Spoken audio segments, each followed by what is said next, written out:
nosso plano de aula do quarto período, né? Então, onde foi que a gente parou? A gente parou no chamado Estatuto dos Congressistas, certo? Então, assim, pela minha experiência no quarto período, geralmente esse assunto até a segunda, o Estatuto dos Congressistas, a gente estuda, a gente vê essa matéria para a primeira unidade, certo? E o que é que a gente vai ver, o que é que vai sobrar para a gente ver na segunda unidade. Vejam só, dentro de poder legislativo ainda, eu falei para vocês que é um assunto extremamente importante, poder legislativo, certo? Por quê? Porque é uma matéria que tem vários assuntos dentro de poder legislativo que é extremamente atual, certo? As bancas de concurso público adoram colocar esses temas, certo? Tudo que a gente viu na aula de hoje, até todos esses pontos que a gente viu do estatuto, do plano de aula, são assuntos que são recorrentes em prova, certo? Em prova de concurso público. E poder legislativo não é diferente, certo? Qualquer concurso público, a própria prova da OAB que você for estudar, que cai direito constitucional, com certeza vai cair poder legislativo. É um dos pontos que cabe lá, que cai lá em direito constitucional, vai ter poder legislativo, certo? Então, vejam só, ainda dentro de poder legislativo, ainda dentro de um ponto que é extremamente importante em todos os aspectos, existem a chamada Comissão Parlamentar de Inquérito, certo? A famosa CPI. Quem nunca ouviu falar numa CPI? É CPI disso, CPI daquilo, enfim. O que é que vem a ser uma Comissão Parlamentar de Inquérito? Então, esse vai ser um dos pontos que a gente vai ver também dentro do tema Poder Legislativo, certo? Comissão Parlamentar de Inquérito é um tema que também gosta muito de cair em prova de concurso público, muito recorrente, certo? E o que é que a gente vai ver? O que é que a gente vai ver sobre a CPI, sobre a famosa CPI? Vejam só. Primeiro momento, a gente vai ver quais são os requisitos para que se possa criar uma CPI. Então, a gente vai estudar, certo? Quais são os requisitos que a própria Constituição traz para que seja criada uma CPI. Não se pode fazer uma CPI de qualquer forma. Simplesmente porque deputado, determinada autoridade pública, determinado senador entendeu que vai criar uma CPI e ponto, e cria a CPI. Não é assim que funciona, certo? Então, a própria Constituição, ela traz requisitos, certo? Requisitos obrigatórios, certo? Para que seja formada uma CPI. Então, a gente vai ver que, por exemplo, a CPI, ela é uma comissão temporária, certo? Ao contrário da CCJ, que eu acho que muitos de vocês já ouviram falar, da chamada CCJ, que é a Comissão de Constituição e Justiça, certo? A CPI, a Comissão Parlamentar de Inquérito, ela é uma comissão temporária, certo? Então, a gente vai ver que a CPI, ela tem essa característica de ser uma comissão temporária, não é uma comissão definitiva, certo? Outro ponto da CPI, extremamente importante, quando a gente fala em CPI, qual a função constitucional que efetivamente essa CPI ela realiza, certo? Então, qual a sua função constitucional quando a gente fala em CPI? A gente vai ver, quando a gente começar a estudar Poder Legislativo, que o Poder Legislativo ele tem duas funções típicas determinado pela CF de 88. Então, a gente vai ver que essas duas funções típicas do Poder Legislativo, quais seriam essas funções?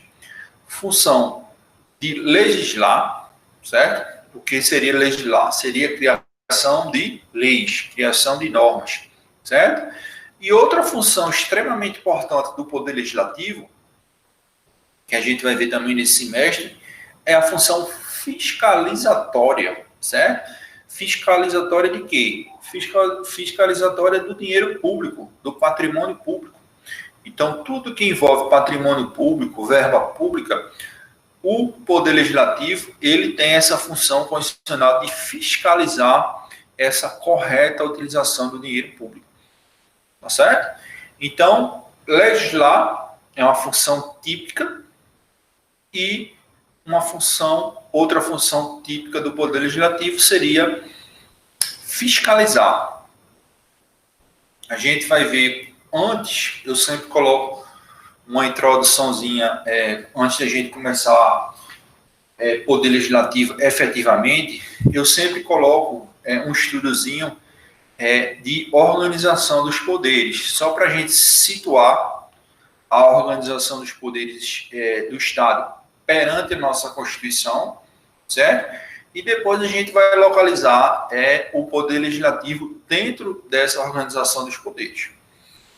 Tá bom? Então, assim, dentro desse estudozinho, desse histórico que a gente faz de organização dos poderes, a gente coloca o seguinte, que dentro desse estudo de organização de poderes, não existe um poder que exerce uma função estatal de forma exclusiva, certo? Ou seja, nenhum órgão público, nenhum poder do Estado, ele exerce essa função de forma a ser uma forma exclusiva, através de um monopólio, certo? Exemplificando essa questão de não haver função exclusiva de órgão do Estado, certo? Isso, Sandro está colocando aí que uma CPI ela não pode condenar, certo? A gente vai chegar lá. Daqui a pouquinho a gente vai comentar essa questão aí da condenação. Então, vejam só. Então, quando a gente fala que o poder do Estado, ele não é exclusivo, ele não desempenha de forma exclusiva, é o seguinte, a gente acabou de falar que uma das funções típicas do Poder Legislativo é legislar. E o que é que vem a ser legislar? Legislar nada mais é do que criar leis, criar normas, criar atos normativos, certo? Mas, dentro dessa ideia que não existe poder que desempenha certa atribuição de forma exclusiva, o Poder Legislativo, ele, de forma predominante, ele cria leis, ele cria normas, tá certo? Mas não de forma exclusiva. Por que não de forma exclusiva? Porque o Poder Executivo, por exemplo, ele pode criar, ele está autorizado a criar um ato normativo também, de forma excepcional, de forma atípica, certo? Existe a possibilidade, por exemplo, do Poder Executivo criar um ato normativo. Exemplificando, quem não já ouviu falar na famosa MP, Medida Provisória? A gente vai estudar nesse semestre, medida provisória. E o que é uma medida provisória? É um ato normativo. É um ato normativo de competência exclusiva do Poder Executivo, do chefe do Poder Executivo.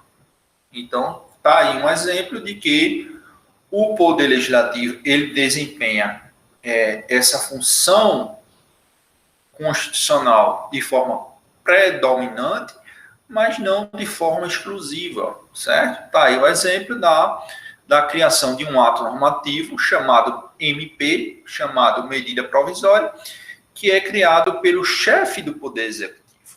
Então, assim, tenho em mente que as funções estatais, elas podem, a gente pode atribuir a determinado órgão de forma predominante, mas não de forma exclusiva. Vamos citar outro exemplo para ficar bem claro para vocês. Quem desempenha de forma predominante, segundo a nossa Constituição, a função de julgamento. Quem é que desempenha essa função? Quem é o poder que desempenha essa função de julgamento? Poder judiciário, certo? Judiciário. Então, veja só, o poder judiciário, ele desempenha a função de forma predominante, de forma típica. O poder judiciário desempenha essa função de julgamento de forma típica, de forma predominante. Eu pergunto a vocês, o poder legislativo, ele julga? Ele pode julgar o poder legislativo de forma excepcional, de forma atípica? Pode julgar. Então, vejam só, de forma típica, não, mas de forma atípica, pode. Vamos exemplificar? Quem me dá um exemplo do julgamento feito pelo Poder Legislativo? Aconteceu recentemente na nossa história. A então presidente Dilma Rousseff, certo? Ela foi julgada por quem? Pelo Poder Legislativo. Através de quem? Através do Senado, que é uma das casas do Congresso Nacional. Então, a Constituição fala que o processo político, o chamado processo do impeachment, que é popularmente conhecido, certo? Quem vai julgar o chefe do Poder Executivo vai ser o Legislativo. E foi isso que aconteceu, certo? Então, a então presidente da República, Dilma Rousseff, ela teve seu julgamento e teve sua condenação realizada pelo Senado Federal. O Senado Federal é um órgão do Poder Legislativo. Quem desempenha essa forma típica de forma predominante é o Senado? Não. Quem desempenha essa função de forma predominante, de forma típica, é o Judiciário. Mas a gente acabou de ver que o Judiciário ele não desempenha essa função de forma exclusiva, e sim de forma predominante. Tá certo? Então, cuidado. Não existe monopólio, não existe atividade exercida de forma exclusiva. Tá bom? Então, no caso do processo político do impeachment, quem foi que julgou? O Poder Legislativo. Julgou e condenou, e a Dilma Rousseff, então presidente da República, foi afastada do cargo por condenação pelo Poder Legislativo. A gente vai ver que a Câmara dos Deputados autoriza o julgamento, tá certo? E o Senado Federal efetivamente julga, certo? Através dos seus membros, através dos seus senadores da República, o chefe do Poder Executivo. E foi o que aconteceu. Ela foi julgada pelo Senado, foi condenada e foi afastada do cargo, certo? E consequência prática, assumiu o vice-presidente, certo? Que a gente vai estudar também nesse semestre, a figura do vice-presidente da República, quando a gente estudar Poder Executivo. Então, veja só, Dilma foi condenada, foi julgada pelo Senado, pelo Poder Legislativo Federal, foi afastada do cargo, e quem assumiu o cargo até o final do mandato foi o vice-presidente Michel Temer. Então, observem, eu só coloquei esse exemplo para vocês, que não existe atividade exclusiva, tá bom? A aprovação de contas do prefeito, certo? Essa aprovação de contas a gente pode enquadrar como o quê? Como fiscalização, certo?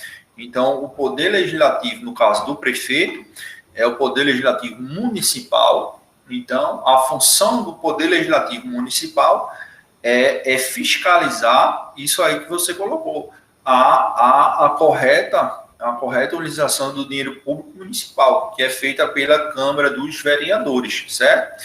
Então, quando a gente fala quando a gente fala nessa fiscalização de contas, a gente está colocando como a função típica de fiscalizar. E por que fiscaliza? Geralmente, essa fiscalização, por exemplo, ali a nível municipal, ela exerce principalmente em cima do prefeito. Por quê? Porque a gente vai ver que dentro da estrutura do Estado, o prefeito, ele é o administrador público maior. Dentro da esfera, dentro da estrutura do Poder Executivo municipal, o prefeito é o administrador máximo. Então, ele que vai dar a última palavra. E é o administrador que faz uso do dinheiro público. Investe em uma determinada obra, para fazer um programa social, para construir uma escola. Enfim, a maior parte do tempo, o dinheiro público, o dinheiro que é arrecadado através dos tributos, como a gente viu antes do intervalo, é feita pelo prefeito, pelo chefe do Poder Executivo. No caso, a nível municipal, né? Então, essa fiscalização do Legislativo incide mais sobre o Poder Executivo, porque o Poder Executivo, naturalmente, é o que detém, é o que se utiliza, que investe, que se utiliza do dinheiro público. Tá certo? Então, nessa função constitucional de fiscalização, o Legislativo Municipal, no caso a Câmara dos Vereadores, a gente vai ver, como eu falei no início da aula, a gente vai ver nas 3 esferas, federal, estadual, municipal, a gente vai ver a participação dessas figuras, desses agentes públicos. Tá bom? Então, assim, como eu estou falando para vocês, dentro dessa... Eu acho que se alguém tiver dúvida em questão dessa questão da distribuição de funções da organização de poderes, pode falar, tá certo? Mas, assim, não existe monopólio. Então, dentro dessa ideia, essa função fiscalizatória, uma das formas que o Poder Legislativo tem de exercer essa função fiscalizatória é através da CPI, certo? A Comissão Parlamentar de Inquérito. Então, quando a gente pergunta, a gente questiona qual a função da CPI. Então, teve um colega aí que colocou, ela julga. Não, ela não julga. A CPI, ela não tem esse poder de julgamento, certo? O poder de julgamento, a princípio, certo? De forma típica, quem realiza é o poder judiciário, certo? Então, qual é a função constitucional da CPI? Que a gente vai estudar isso, para fiscalizar, tá certo? O dinheiro público. Então, a CPI vai apontar se determinada verba está sendo bem utilizada, se não está, se determinada atividade estatal está sendo bem executada, se não está, tá certo? Ela vai sempre fiscalizar, certo? Se algum ato público ele está sendo feito de forma correta, certo? Eu não sei se vocês se lembram, mas faz pouco tempo, acho que faz uns 2 anos ou 3 anos atrás, que a mídia falou muito de uma usina lá em Pasadena, nos Estados Unidos, e por coincidência foi Dilma Rousseff que comprou, através do governo da União, essa usina, uma usina sucateada lá nos Estados Unidos, certo? E lá ela não estava sendo utilizada para nada, ela estava praticamente fechada, certo? Estava sucateada, fizeram um estudo comparativo em relação a outras usinas, essa usina lá de Pasadena era extremamente ultrapassada já, os padrões atuais, certo? Mas a então presidente, ela, não sei por que motivo, ela resolveu comprar essa usina de Pasadena.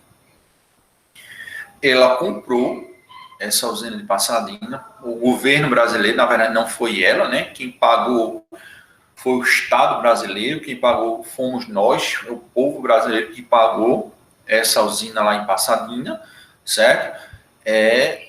Mas foi aberta uma CPI para que ela se explicasse o porquê dela ter pagado tanto dinheiro tá certo? Tanto dinheiro público, tanto dinheiro estatal, numa usina ultrapassada, numa usina sucateada, tá certo? Inclusive, se eu não me engano, na época, ela pagou valores absurdos nessa usina, mesmo que a usina fosse uma usina rentável, que fosse uma usina moderna, que não era o caso, certo? Ela pagou uma fortuna. Então, foi aberta uma CPI com que objetivo? Para fiscalizar a utilização do dinheiro público na compra dessa usina. Então, rolou por vários anos, certo? Essa comissão parlamentar de inquérito para investigar o real motivo de ter havido essa compra dessa usina de Passalinha, porque, assim, a princípio, não se teria uma explicação sensata, uma explicação razoável, tá certo? De ter investido tanto dinheiro público na compra de uma usina sucateada, de uma usina quase praticamente inutilizada para os padrões atuais. Enfim, eu só estou exemplificando que foi aberta uma CPI nesse caso. Então, assim, o principal objetivo na criação da CPI é fiscalizar. Fiscalizar sempre que o dinheiro público, que a verba pública está envolvida em determinado âmbito, tá certo? Independente de que agente público esteja utilizando o dinheiro público. Mas é como eu estou falando para vocês, geralmente essa utilização do dinheiro público se dá pelo executivo que desempenha essa função de administrador público, tá certo? Dentro de CPI, o que é que a gente vai estudar também? Como se forma uma CPI? Quais são os requisitos necessários para ser aberta uma CPI? Então, a gente vai estudar quais são os requisitos para ser criada uma CPI. E outro ponto ainda, dentro de CPI, dentro desse tema de Comissão Parlamentar de Inquérito, que a gente vai estudar, e também é bastante explorado, é questão das ações que são possíveis de serem realizadas no curso de uma investigação parlamentar de inquérito, e ações que não podem ser realizadas diretamente pela CPI. Ou seja, para que a CPI possa realizar determinado ato, é necessário autorização judicial. Então, essas ações que podem ser realizadas diretamente pela CPI, a gente vai analisar as mais importantes e a gente vai analisar também as ações que elas não podem ser realizadas diretamente pela CPI. Ou seja, aquela CPI, ela tem que pedir ordem judicial, tem que pedir autorização judicial para que ela possa realizar determinado ato no curso da investigação parlamentar, certo? Por exemplo, só para a gente exemplificar essas ações possíveis e ações proibidas, essas ações vedadas.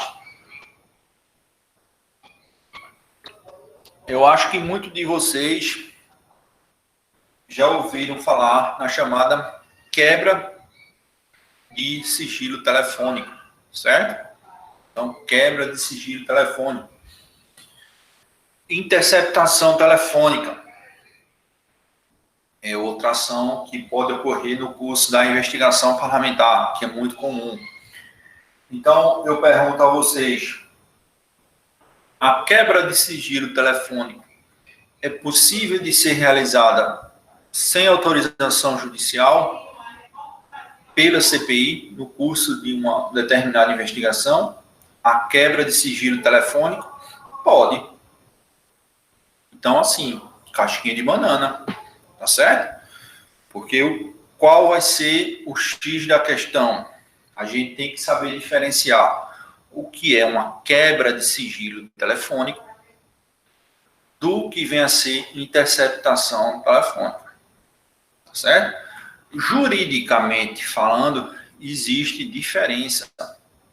E justamente é essa diferença que a banca de concurso vai explorar.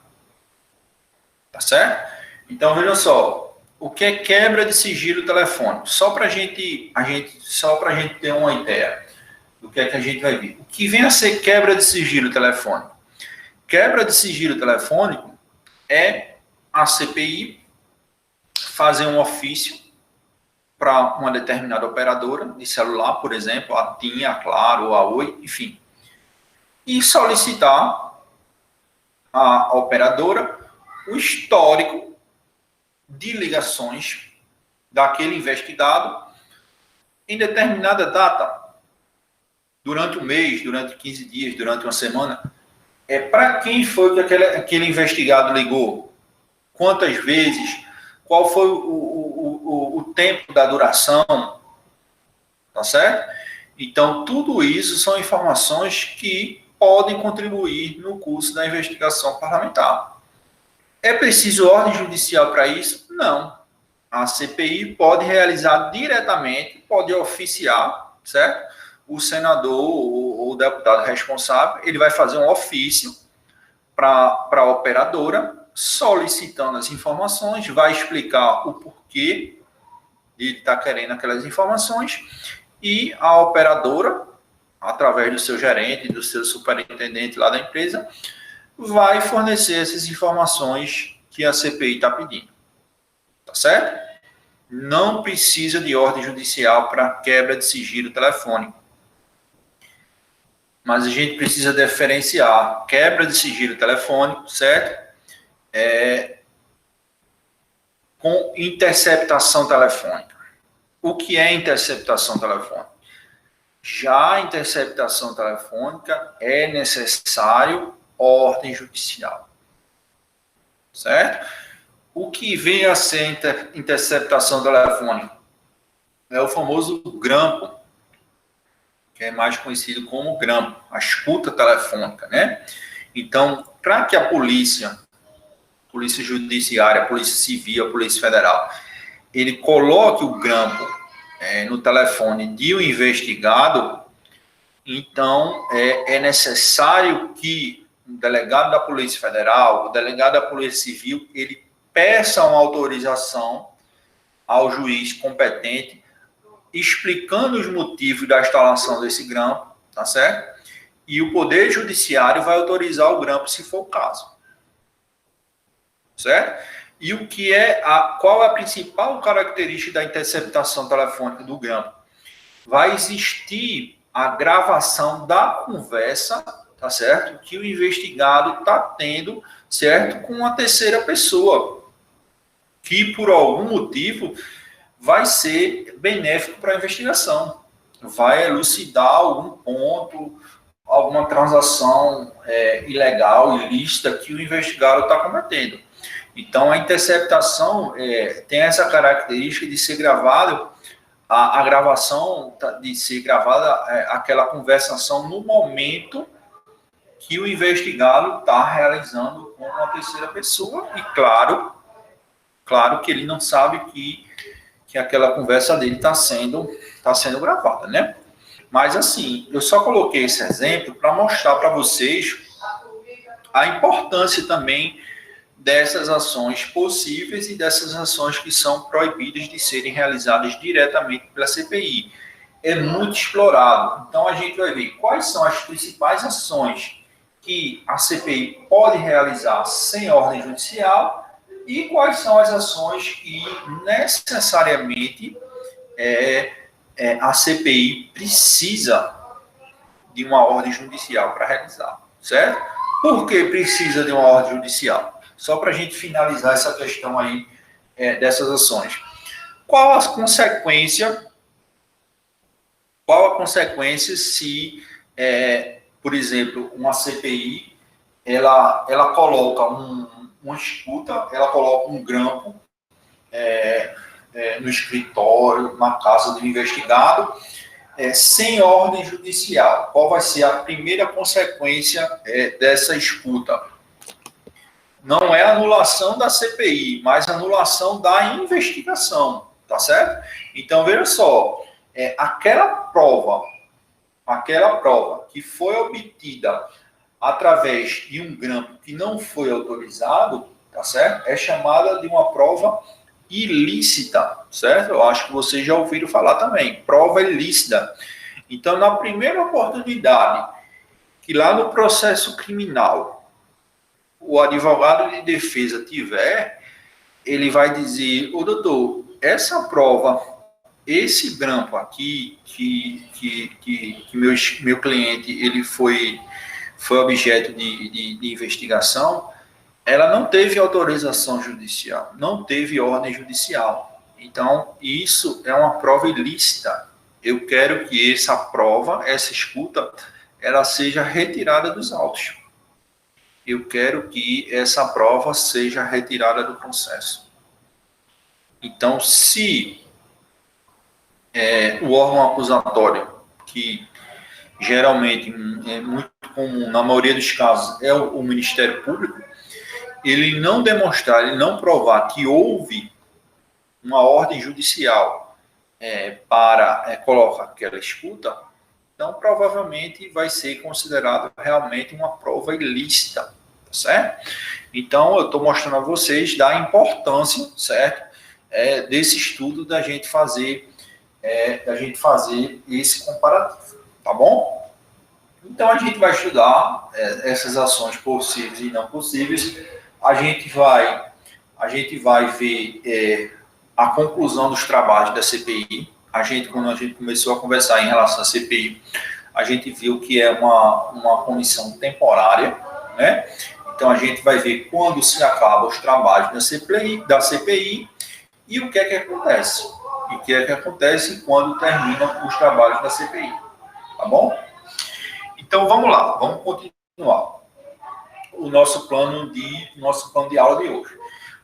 De hoje não, do semestre, né? Do semestre. A gente está vendo fazendo um resumão aqui do plano de aula que a gente vai ver no semestre. Vejam só. Então, depois de CPI, a gente vai entrar no chamado processo legislativo. O que é que vem a ser processo legislativo? Não é nada demais. À primeira vista, a gente pode entender que é muito complicado, muito difícil, mas não tem nada de difícil. O que é processo legislativo? Na verdade, o processo legislativo é o caminho, certo? São as normas que um projeto de lei ele precisa seguir, certo? Para que ele deixe de ser um projeto de lei e ele se transforme efetivamente numa lei. Então, a gente vai ver todos os caminhos que são estabelecidos pela Constituição, principalmente pela Constituição, que é a legislação federal, tá certo? E pelas leis, para que um projeto de lei, ele deixe de ser um projeto de lei e efetivamente ele se torne uma lei. Então, esse caminho, essas normas que é necessário que sejam observadas, é o caminho que é realizado através do processo legislativo. Então, a gente vai ver, por exemplo, que existe uma divisão, uma classificação de processo legislativo em processo legislativo ordinário, sumário e especial. A gente vai ver que o processo legislativo ordinário ele é o maior, é o mais complexo, é o que tem mais etapas, certo? Mas, como eu falei para vocês, não tem nada de difícil, certo? É só assim, principalmente em relação a processo legislativo ordinário, é só uma sequência de atos, uma sequência lógica de atos, mas não tem nada de dificuldade, certo? Então, por exemplo, a gente vai observar que o processo legislativo ordinário, que, como eu falei para vocês, é o mais complexo, é o maior, ele tem 3 fases, o processo legislativo ordinário. Tem a fase introdutória, que é a fase da iniciativa, de apresentação do projeto de lei. Tem a segunda fase, que é a fase constitutiva. O que é que ocorre na fase constitutiva? Deliberações, certo? Ampla discussão e votação a respeito da aprovação ou não daquele projeto de lei. Então, aí é que vai entrar em cena quem? As famosas outra espécie de comissão, a chamada CCJ, que eu acho que muitos de vocês também já ouviram falar, que a gente escuta também muito na televisão. Comissão de Constituição e Justiça. Qual a função da CCJ? Da Comissão de Constituição e Justiça. A CCJ vai analisar, tá certo? A constitucionalidade do projeto de lei. Então, essa comissão, que é formada por deputados e por senadores, ela vai analisar se determinado projeto de lei, em algum momento, em algum artigo, em algum inciso, em algum parágrafo, ela contraria a Constituição. É o chamado controle de constitucionalidade, certo? Preventivo, realizado pela CCJ. Tá certo? Então, é um tema também bem interessante que a gente vai ver nessa unidade. Então, essa é a segunda fase, a chamada fase constitutiva. E, por último, ainda dentro de processo legislativo ordinário, a gente vai observar uma terceira fase, que é a chamada fase complementar.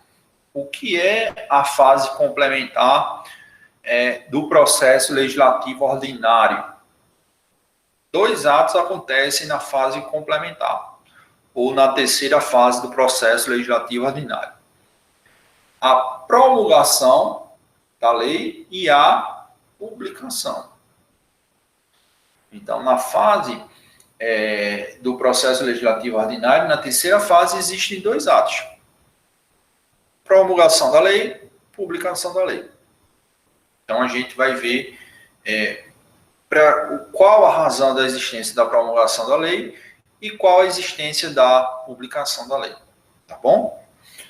Não tem nada de difícil. É só uma sequência de atos. Por exemplo, por que eu falo que é uma sequência lógica de atos? Porque, por exemplo, a gente acabou de ver que são 3 fases do processo legislativo ordinário.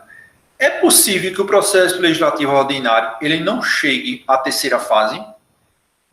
Ou seja, que o processo legislativo ordinário ele não chegue para promulgação e para publicação? É possível? É possível.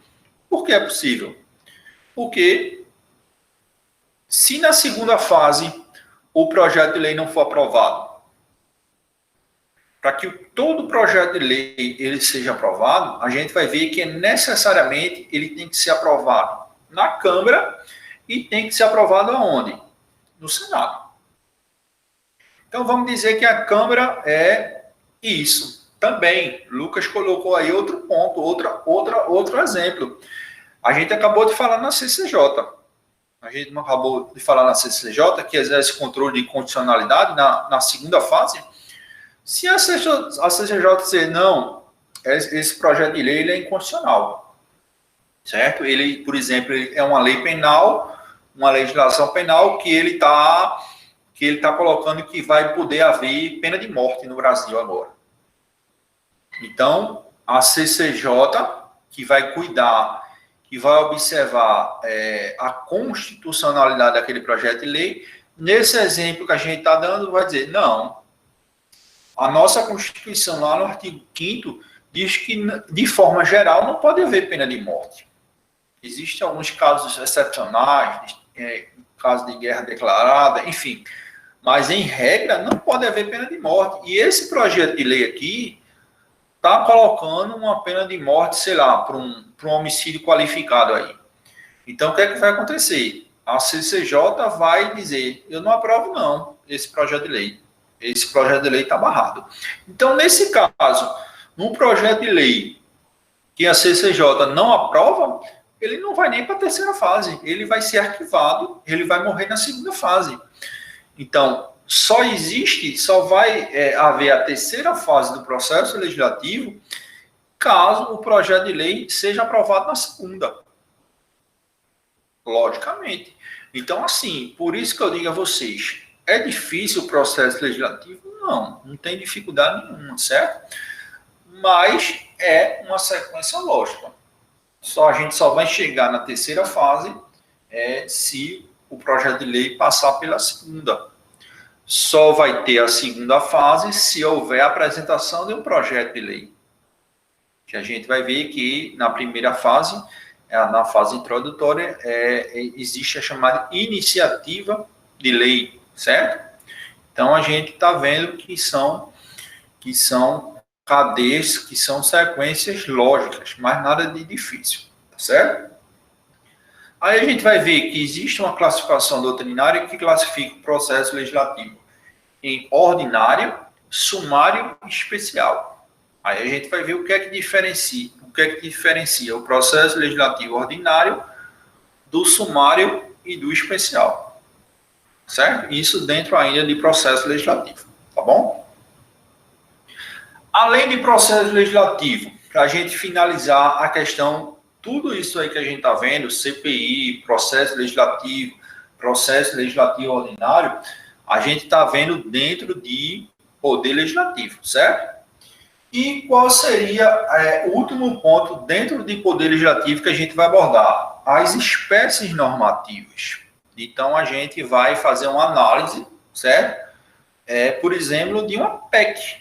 Todo mundo também já tem ouvido muito falar em PEC, proposta de emenda à Constituição. Então, a gente vai estudar, certo? As emendas da Constituição. Por que existem as emendas? Qual o processo legislativo das emendas, certo? Então, a gente vai ver que a nossa Constituição, o texto originário da Constituição, ele não pode ser emendado de qualquer forma, certo? Existe uma regra, certo? Existem requisitos para que a nossa Constituição ela seja emendada, certo? Então, a gente vai estudar o chamado processo legislativo das emendas. Então, por exemplo, a gente vai observar que o quórum de votação, ou seja, o número de votos para se aprovar uma PEC, uma emenda, ele é um número maior, certo? É o chamado quórum qualificado de aprovação. Então, a gente vai ver que, em relação às emendas, tá certo? É necessário, no mínimo, o voto, a aprovação de 3/5 dos membros da Câmara e 3/5 dos membros do Senado. E essa votação em relação às emendas, que é um processo legislativo especial, tá certo, das emendas, além de ter uma votação qualificada de 3/5, certo? É necessário uma votação em 2 turnos. Então, tem que ser aprovado 2 vezes na Câmara, certo? Depois que for aprovada 2 vezes na Câmara, aquela PEC, aquela proposta de emenda à Constituição, passa para 2 votações no Senado. Então, por esse fato, primeiro, por ter um quórum qualificado, um quórum mais difícil de aprovação. E segundo, pelo fato de ser votado 2 vezes em cada casa do Congresso Nacional, então torna o processo legislativo das emendas um processo legislativo mais difícil. Vamos fazer um comparativo em relação ao processo legislativo das emendas e o processo legislativo ordinário. Por exemplo, a gente acabou de ver que o quórum de aprovação das emendas são 3/5 no mínimo dos votos, dos deputados e dos senadores. Em relação a uma lei ordinária, a lei, a legislação, a Constituição só impõe o voto da maioria simples para se aprovar um projeto de lei ordinária. E o que é que vem a ser maioria simples? A gente vai estudar também esse semestre. O que é que vem a ser maioria absoluta? A gente vai ver esse semestre também, certo? Então, só para a gente fazer esse comparativo, para a gente aprovar um projeto de lei ordinária, a gente precisa da maioria relativa, ou chamada maioria simples. E o que é que vem a ser maioria simples ou maioria relativa? Vai ser a aprovação da maioria dos membros da Câmara ou dos membros do Senado presentes naquela determinada sessão. Tá bom? Então, isso aí é maioria simples. E a votação do projeto de lei ordinária precisa ser em 2 turnos? Não. A votação do projeto de lei ordinária só precisa acontecer em um único turno. Um único turno na Câmara e um único turno no Senado. Então, vocês observem que para você aprovar uma PEC, para se aprovar uma PEC, existe um ato, um processo legislativo mais difícil para se aprovar. Então, a gente vai ver o processo legislativo das emendas. E além das emendas, o que a gente vai ver? Leis ordinárias, leis complementares. Qual a diferença entre uma lei ordinária e uma lei complementar? Existem diferenças? Aí a gente vai ver as diferenças entre uma lei ordinária e uma lei complementar. A gente vai abordar um tema que é extremamente importante e gosta muito de cair também em prova de concurso público. Existe hierarquia entre uma lei complementar e uma lei ordinária? Uma LC, uma LO está acima de outra? Existe hierarquia entre uma lei complementar e uma lei ordinária? Então, isso a gente vai ver. A gente vai ver que tem uma corrente doutrinária que diz que existe hierarquia, certo? Existe outra corrente doutrinária que diz que não existe hierarquia entre elas. Aí a gente vai ver a opinião de uma corrente doutrinária, a gente vai ver a opinião de outra corrente doutrinária, a gente vai colocar, a gente vai ver qual a doutrina majoritária, ou seja, qual o entendimento da maioria. Isso é muito importante no direito, certo? Eu costumo falar para os meus alunos o seguinte: não existe doutrina errada, existe doutrina diferente, certo? A gente tem que respeitar o que a doutrina, o que aquele autor, ele coloca no livro dele, tá certo? O estudo dele deve ser respeitado, certo? Mas a gente tem que observar qual a opinião da maioria, o que é que a maioria acha em relação a determinado tema. Então, a gente, em relação à LC e à LO, a gente vai ver qual é a opinião de uma corrente, vai ver a opinião de outra corrente e vai observar qual é a corrente majoritária, qual é a corrente que segue a maioria dos autores do direito constitucional. E além da questão da doutrina, a gente vai observar também qual o posicionamento do Supremo. É extremamente importante a gente ver a questão da jurisprudência, certo? Então, a gente vai ver qual o entendimento atual do Supremo Tribunal Federal. O Supremo é o órgão de cúpula, é o órgão dentro da estrutura do Poder Judiciário que, em matéria condicional, ele dá a última palavra. Então, a gente vai saber, a gente vai dar uma olhadinha, vai analisar qual o posicionamento do STF em relação à existência ou não, tá certo, de hierarquia entre uma LC e uma LO. Outro ponto que a gente vai ver também em espécies normativas é a MP, medida provisória, a gente já chegou a comentar hoje. Então, a gente vai ver quais são os requisitos para se criar uma medida provisória, certo? Então, quem é que tem competência para criar uma MP, uma medida provisória? Então, a gente vai estudar também, ao longo do semestre, a chamada MP. Tá certo? Tem a questão dos tratados internacionais, os atos internacionais. Então, a gente vai ver como é que se faz o processo de incorporação de um tratado internacional para o ordenamento jurídico brasileiro. Então, a gente vai ver o que é preciso para um tratado internacional que o Brasil participe, de um ato internacional que o Brasil participe, o que é preciso para aquele ato, aquele tratado internacional, incorporar na estrutura jurídica brasileira.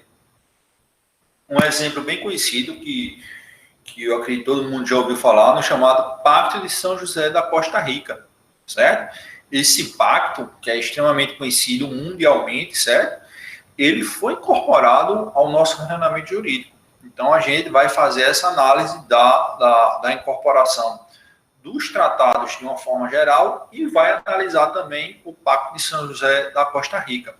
O Pacto de São José, ele tem ele tem força de lei ordinária ou de matéria constitucional? Então, a gente vai dar uma analisada no Pacto de São José e vai ver como é que um tratado internacional, por exemplo, ele é incorporado no direito brasileiro, ou com o status, com a hierarquia de uma lei ordinária, ou com o status de uma norma constitucional. Se existe essa possibilidade desse tratado internacional, ele ser incorporado com força de norma constitucional. Então, isso a gente vai estudar também.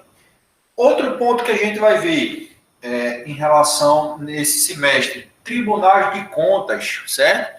É um assunto bem tranquilo também, Tribunal de Contas. O que é que vem a ser os tribunais de contas? Quem já não ouviu falar no TCU, Tribunal de Contas da União, TCE, Tribunal de Contas dos Estados. Então, vai ser um outro ponto que a gente vai estudar também. Qual a função principal do Tribunal de Contas? Certo? O Tribunal de Contas, ele faz parte de um dos 3 poderes constituídos. Como é que a gente encaixa o Tribunal de Contas nessa organização de poderes que a gente já falou aqui na aula de hoje? Então, a gente vai estudar o posicionamento legal, o posicionamento constitucional do Tribunal de Contas, certo? Como é formado o Tribunal de Contas? São quantos membros dos Tribunais de Contas? Existe um quantitativo igual no TCU e nos TCEs? É o mesmo número de membros no TCU, existe no TCE também, certo? Então, tudo isso a gente vai abordar quando a gente vê esse ponto de Tribunal de Contas, certo? Ministério Público, a gente vai dar uma pincelada no Ministério Público, certo? Dentro dessa questão de organização de poderes, como a gente viu em relação ao Tribunal de Contas, qual a função do Ministério Público? O Ministério Público seria um 4º poder. O Ministério Público ele faz parte de um dos poderes. Da mesma forma, o Tribunal de Contas ele está subordinado a algum dos poderes. Ele faz parte de um dos 3 poderes, ou seria um 4º poder. Então, isso a gente vai analisar também em relação ao MP, o Ministério Público, né? Quais são as suas funções constitucionais? Então, a gente vai ver isso daí também, certo? E para a gente fechar o nosso ponto, se der para a gente ter tempo da gente ver mais coisas, a gente vai ver, com certeza, certo? É aquilo que a gente viu no início da aula. Quanto mais conhecimento a gente tiver, melhor. Mas, a princípio, a gente vai fechar em poder executivo, certo? Então, a gente vai analisar o poder executivo, certo? A gente vai analisar quais são os principais órgãos do Poder Executivo, principalmente o Poder Executivo Federal, porque a Constituição aborda principalmente o Poder Executivo Federal, certo? Então, a gente vai ver que, no nosso caso, perante a nossa Constituição, existe uma concentração de poderes na figura do Presidente da República, certo? Então, a gente vai ver, por exemplo, que o Presidente da República, ele é chefe de Estado e ele é chefe de governo. Ele acumula as funções de chefe de Estado e de chefe de governo. Então, a gente vai ver quando é que o Presidente da República atua como chefe de Estado, quando é que ele atua como chefe de governo, certo? Então, a gente vai analisar. O Presidente da República, ele é chefe das Forças Armadas também, como é essa relação do Presidente da República com o Exército, com a Marinha e com a Aeronáutica. Então, a gente vai estudar essa questão da chefia do Exército do Presidente da República, certo? Outro ponto importante, a gente vai ver quais são os requisitos para o cidadão ser Presidente da República. Existem requisitos específicos que a gente vai ver para que o presidente, para que o cidadão ele seja candidato a Presidente da República. Então, a gente vai analisar quais são os requisitos para que o cidadão possa chegar ao cargo de Presidente da República. Sistema eletivo do Presidente da República. A gente vai ver qual o sistema eletivo. Como é que se é feita a eleição para Presidente da República?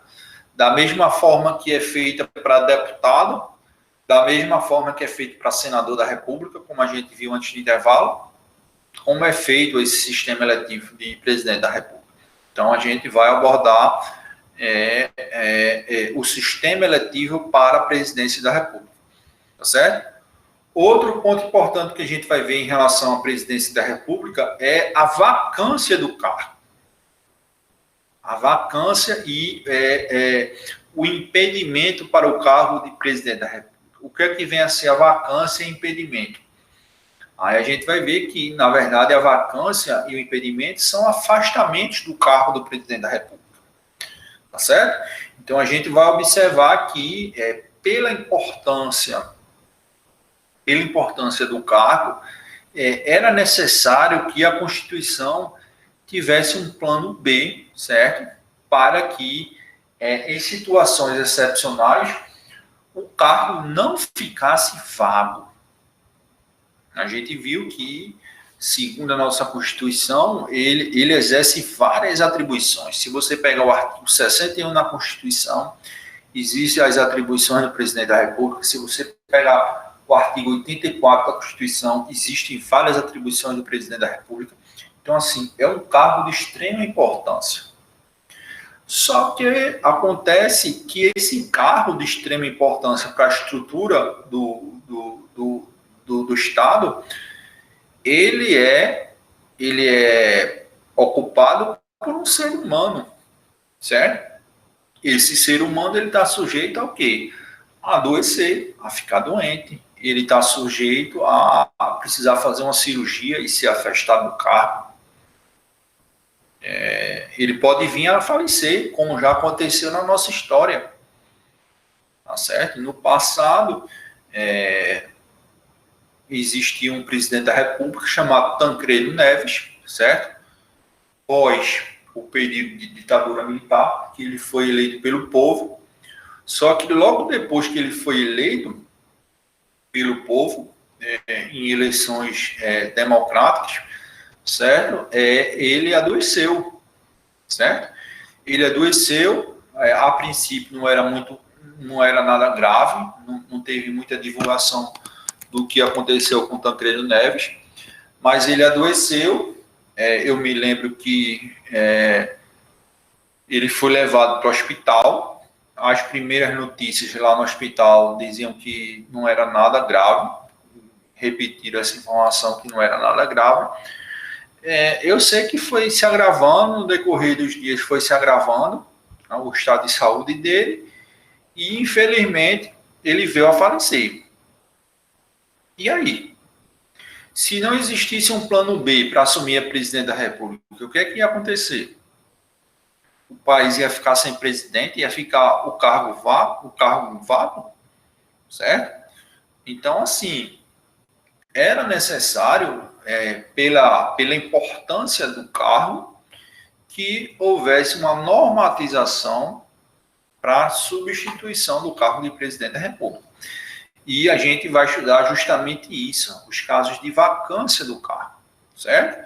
Geralmente, a gente vai ver que vacância está associado aos afastamentos definitivos. E existem os impedimentos que são temporários. Por exemplo, férias. O presidente vai tirar férias em um determinado período, mas depois ele volta. Uma viagem para o exterior.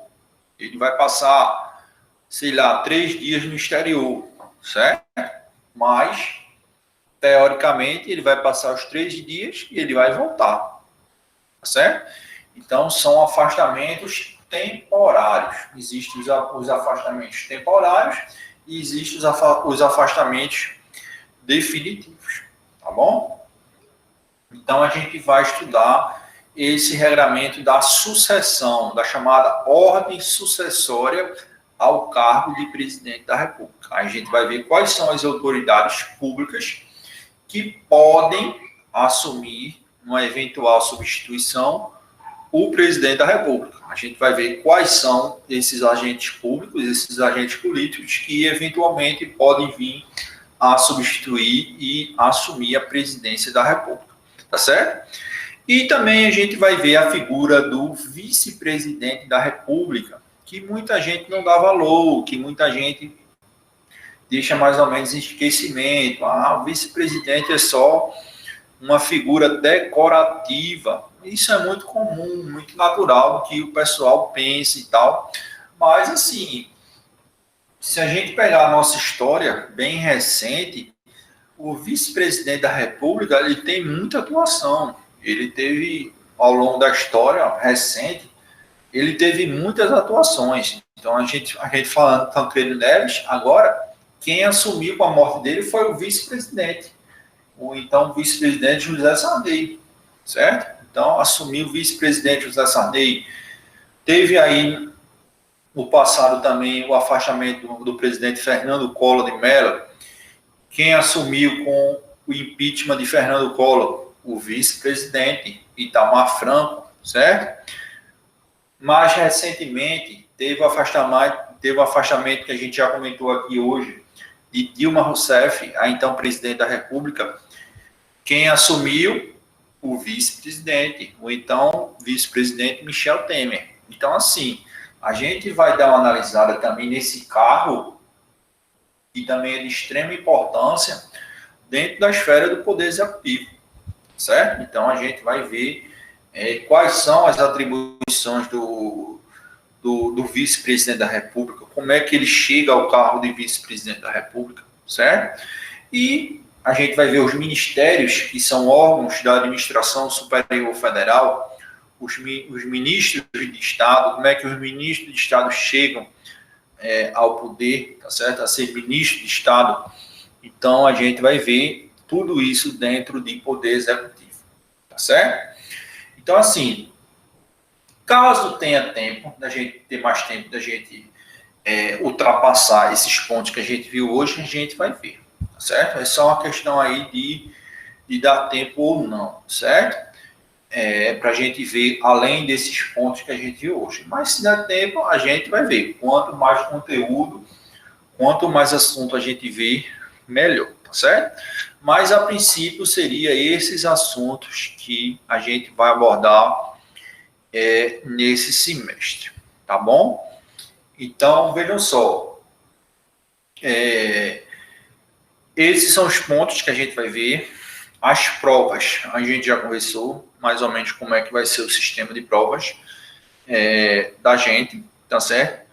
Mais uma vez, eu peço a representante da turma, se ela não estiver presente, depois a gente conversa com ela, quem tiver contato com ela, para ela criar um grupo do WhatsApp com a nossa turma, tá certo? Do quarto A, para a gente poder ficar tendo uma troca de informação melhor.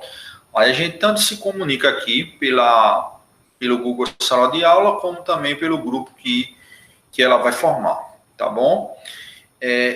Como eu falei também no decorrer da aula, dúvidas, perguntem, tá bom? Eu prefiro que vocês perguntem, que a gente esclareça, do que a gente passar para um assunto seguinte com aquela dúvida. A gente está aqui para isso, para a gente conversar, para a gente trocar informação, tá certo? Então, sempre que tiver dúvidas, pergunte pelo chat, pergunte pelo áudio, não fiquem sem perguntar, tá bom? Isso aí é importante também. Então, pessoal, vejam só, foi um prazer conhecer vocês, tá bom?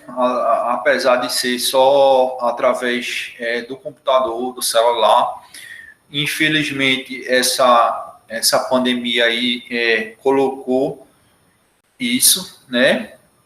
Gisele está perguntando quais os artigos que a gente pode dar ênfase durante esse período. Veja só, na verdade, são vários artigos, certo? Tem o artigo 48, o artigo 49. Eu vou passar para vocês, tipo um resumão, certo?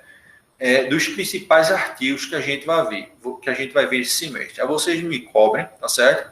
Porque eu vou passar para vocês esses artigos, pelo menos os principais, certo? Que a gente vai ver no decorrer desse semestre, tá bom? Não se preocupe não, vocês me cobrem que eu passo para vocês os artigos da Constituição. São vários, na verdade são vários, mas eu passo para vocês os principais artigos, tá ok? Então, a gente fica por aqui. Hoje, eu acho que foi válido a nossa aula de hoje. A gente conseguiu fazer, a gente conseguiu trocar essas informações, fazer um resumão, certo? Apesar de ter sido a primeira aula da gente, tenho fé em Deus que no próximo semestre a gente continue no quinto período de forma presencial, tá certo? Se teve alguma dúvida, se teve algum ponto que eu não coloquei para vocês, se eu me esqueci, não tem problema. Vocês me perguntem na próxima aula, me perguntem através do Google Sala de Aula ou no grupo do Zap que vai ser criado, tá certo? E sempre essas aulas, também como eu coloquei para vocês no início, a ideia é essas aulas ficarem disponíveis também no Google Sala de Aula, tá? Essas aulas ao vivo a gente vai disponibilizar para vocês lá no Google Sala de Aula. Tá joia? Oi, pode falar. José Carlos, eu estou chegando agora, que eu estava numa consulta com um médico. Certo. Eu pedi para avisarem, não sei se avisaram. Não avisou não. Mas veja só, a gente vai procurar uma forma de. Eu falei para vocês, eu falei para o pessoal no início, que a gente vai bolar uma forma de fazer a chamada, certo? Da forma que não prejudique ninguém, certo? Mas não tem problema, você estava no médico, depois você me apresenta o atestado, porque a gente vai 2 pontos da nota geral da primeira unidade, também da segunda, vai ser através de frequência, tá bom? Mas depois você apresenta um atestado médico, uma cópia, que não tem problema, você não vai levar falta, tá certo? Mas para apresentar, como seria essa apresentação? Não, é como eu estava colocando para a turma, e colocou aí no início da aula também, que você não está sabendo. Mas essa aula de hoje, na verdade, todas as aulas, a gente vai disponibilizar a aula gravada lá no Google Sala de Aula, justamente para pessoas como você que por algum motivo não puderam assistir ao vivo, certo. Tá bom? Então, a ideia é que todas as aulas que a gente fizer, elas vão ser gravadas, certo? Lá no Google Sala de Aula. A não ser que, eventualmente, pode acontecer de dar algum problema técnico, algum problema no sistema. Mas, a princípio, todas as nossas aulas vão ficar gravadas, vão ficar disponíveis no Google Sala de Aula. Certo? Então... Pronto. Eu não peguei um atestado médico, eu peguei um laudo médico. Eu posso apresentar esse laudo como comprovante? Pode, com certeza. Mas, por favor, vou apresentar ao senhor, através do WhatsApp, que é a distância, né? Isso, a gente vai fazer um grupo, a representante vai providenciar um grupo no WhatsApp, aí você peça para ela incluir, ela vai incluir todo mundo no grupo, aí a gente combina direitinho para você tirar uma foto e mandar para mim, tá certo? Porque aí você fica sem receber a falta, aí eu abono sua falta, tá bom? E qualquer pessoa que precisar se ausentar por algum motivo. Também em relação aos policiais, civis, militares, eu tenho muitos alunos que sou policial são policial, civil, militar, não tem problema também, certo? É só apresentar uma declaração do batalhão, do superior, que a escala de plantão, não tem problema. Você me apresenta a escala de plantão, que naqueles dias do plantão, você não vai levar falta, não.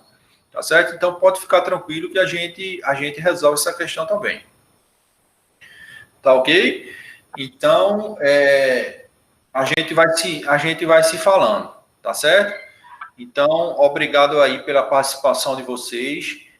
A gente segue se falando, continue se cuidando, né, por conta dessa pandemia. Quando for sair de casa, usa máscara, usa luva, porque não está nada resolvido ainda, o contágio está muito grande, né?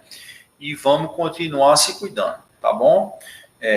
Fiquem com Deus, tudo de bom para vocês. E, se Deus quiser, na próxima sexta-feira, a gente, no mesmo horário, na sexta-feira, às 2 horas, a gente está por aqui para a gente dar continuação ao assunto da gente do semestre, tá bom? Então, até a próxima. E de hoje para amanhã, fica gravado, eu vou colocar lá a gravação.